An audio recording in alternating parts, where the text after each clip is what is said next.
Welcome to I news. ప్రపంచ రాజకీయాలకు ఇప్పుడు చైనా రాజధాని బీజింగ్ ప్రధాన కేంద్రంగా మారింది.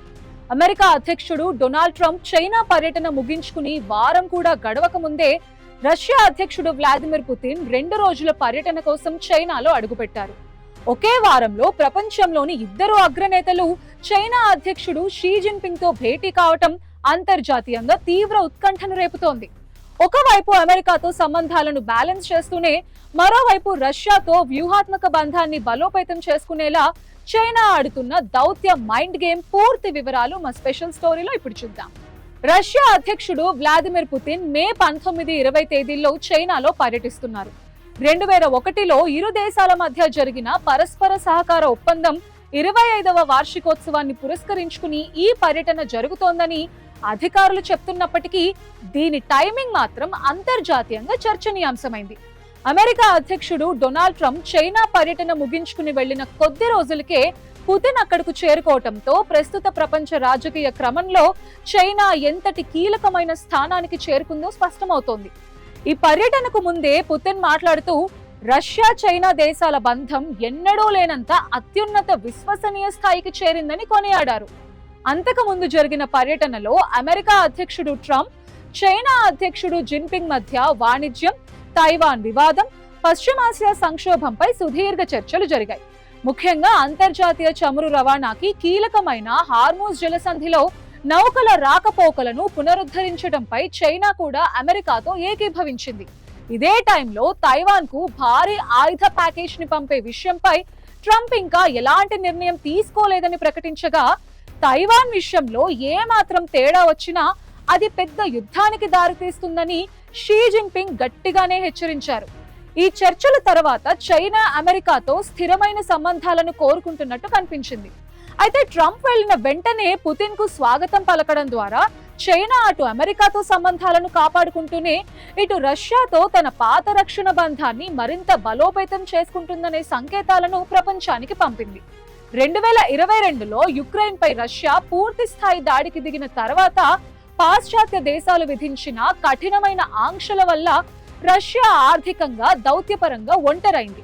ఈ క్లిష్ట సమయంలో చైనా రష్యాకి ఒక అండగా నిలిచింది. ప్రస్తుతం రష్యాకు చైనాయే అతిపెద్ద వాణిజ్య భాగస్వామిగా మారింది. యుద్ధం మొదలైనప్పటి నుండి చైనా అక్షరాల $367 బిలియన్ విలువైన రష్యా చమురు, గ్యాస్ ని కొనుగోలు చేసి రష్యా ఆర్థిక వ్యవస్థ కుప్పకూలకుండా కాపాడింది. ఈ పర్యటనలో భాగంగా పుతిన్ చైనా ప్రధాని లీ కియాంగ్ తో ప్రత్యేకంగా సమావేశం కానున్నారు. అలాగే షీ జిన్పింగ్ తో జరిగే అధికారిక చర్చల్లో రష్యాకి చెందిన డిప్యూటీ ప్రధానులు, మంత్రులు, ప్రముఖ బ్యాంకులు, ప్రభుత్వ రంగ సంస్థల అధిపతులతో కూడిన 39 మంది ఉన్నత స్థాయి ప్రతినిధి బృందం పాల్గొంటోంది. ఈ చర్చల్లో అత్యంత ముఖ్యమైన భాగం ఇద్దరు నేతల మధ్య జరగబోయే అనధికారిక టీ సమావేశం అని రష్యా వర్గాలు వెల్లడించాయి.